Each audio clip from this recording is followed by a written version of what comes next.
Hi class, here again.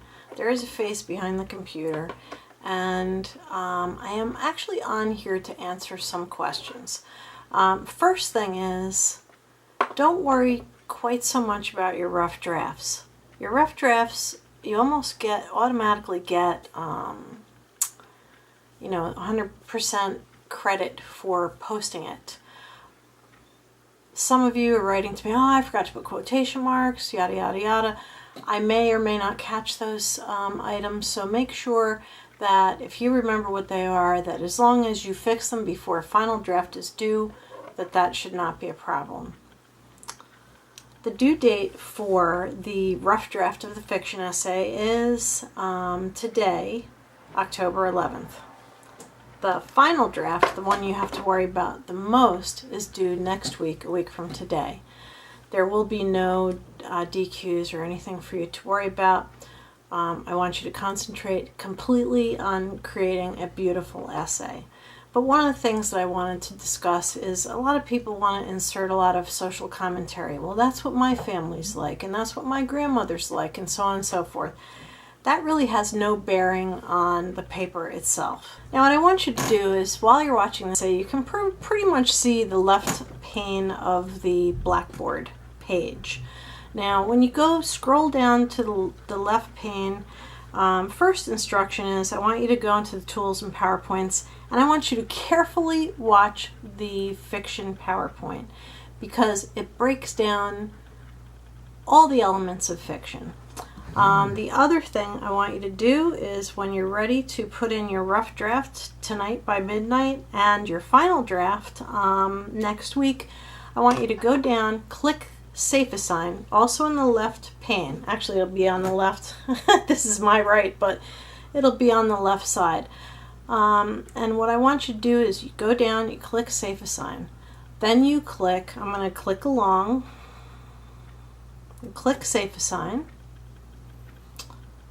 Then you'll see a folder that says Fiction Essay. There are actually 3 folders there that should be visible to you. The Fiction Essay folder, it actually has instructions right underneath. It says, rough drafts and final drafts of the fiction essay are posted in this folder. Please pay careful attention to where you submit drafts versus final drafts. Rough drafts are not checked for plagiarism. You are responsible to make sure there is no plagiarism in your essay. Final drafts, however, are checked for plagiarism. Now, click that folder. So there's a thing that looks like a manila folder, and it says Fiction Essay next to it. You click that, and what opens up is 2 places where you can post papers. The first one is Fiction Essay Rough Draft. That's where your paper is going to go tonight. I'm hoping everybody posts on time. That's the only way to get 100% credit. I have to deduct points the later that you post it. The final draft folder is right below that. It looks like a piece of paper with a pencil and a ruler across.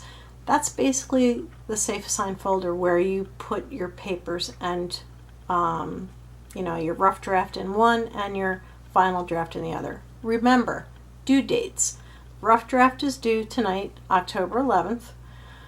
If you're a hair late, if you put it on the 12th at like 2 o'clock in the morning, I'm not going to take any points away. But if it's a full 24 hours late, then I do have to take, a few points off. You might get a 90, you might get an 80 if you wait too long. This is the folder where I will look at your paper. I will not line edit that paper, but I will quickly look at it and see if there are any major errors that I spot, and I will let you know, and I'll send you feedback.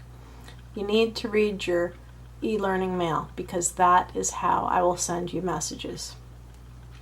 Final draft fiction essay folder is only for next week.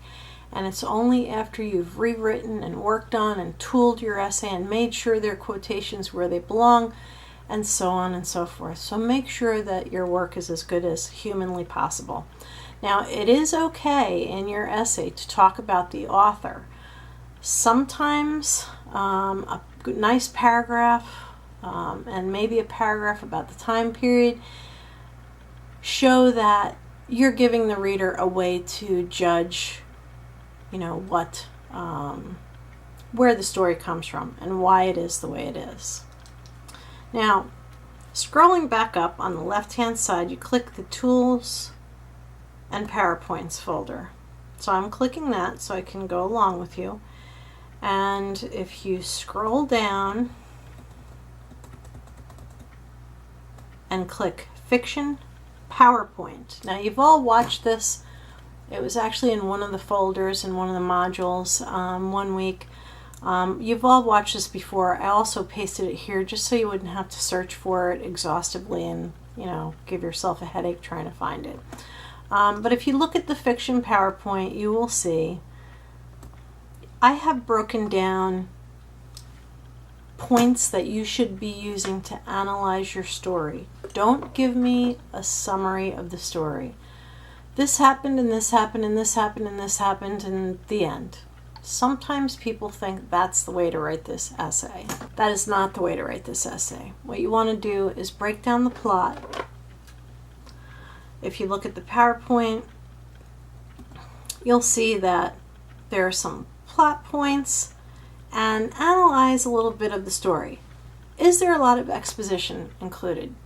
Does it go on and on and on and give you a whole, like what normally by fiction writers would be called an info dump, where the writer just wants to give you everything and throw it at you so this is what the story is going to be about, and that's kind of makes the story really dull.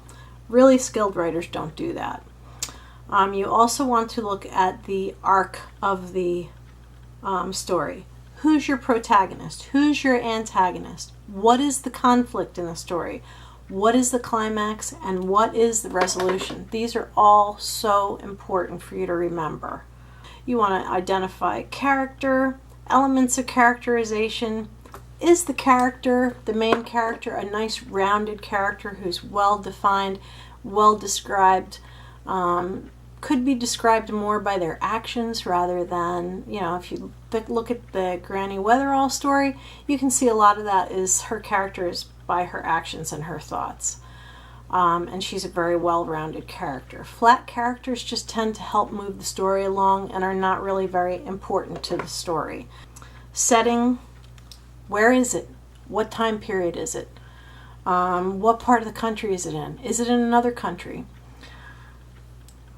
Point of view, is it first person? Is the story told like, I went down the hill with Jane, blah. Or is it third person where someone from way up above is describing, Jane and Mary went down the hill. Mary felt tired. Now that's third person. Third person is saying, well, it's telling what we did, how I felt, without me saying, I felt tired. You should look at the entire fiction PowerPoint with keeping in mind your story and what you're looking to analyze. I hope this has clarified some things. If you have any questions, please continue to email me through the e-learning email link. It's very important that you realize that you're analyzing a story, you're not injecting social commentary. Say you're reading something that was during the 60s, you might throw a little bit, like maybe a paragraph of what it was like in that time period. That's part of the setting. What time period is it? So please remember that. And please very carefully analyze your stories. Thank you very much for your attention, and you are all doing way better than you realize you're doing. So keep up the good work, and I look forward to reading your essays. Thank you.